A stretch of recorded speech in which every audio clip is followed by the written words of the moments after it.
જય શ્રી કૃષ્ણ મિત્રો, આજે હું આપણા જીવન વિશે કહેવા જઈ રહ્યો છું.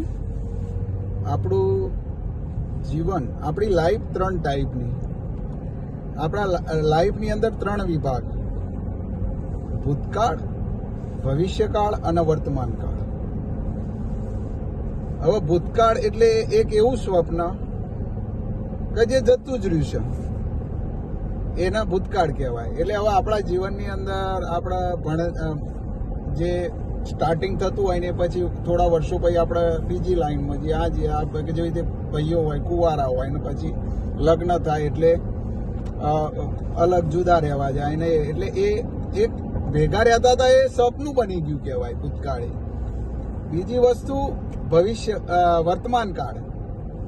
તો વર્તમાન કાળ એટલે કે જે આપણા હાથમાં છે એ.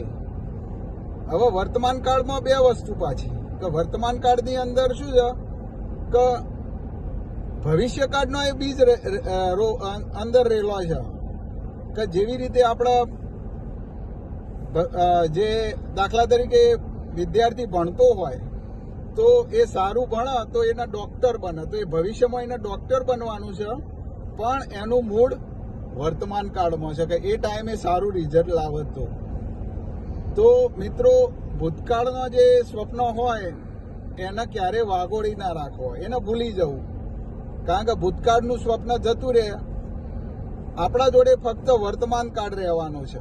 અને વર્તમાન કાળની ક્ષણે ક્ષણનો તમે સદુપયોગ કરશો તો એ વર્તમાન કાળ તમારું ભવિષ્યનું જીવન, તમારી લાઈફ સારી એવી બનાવશે.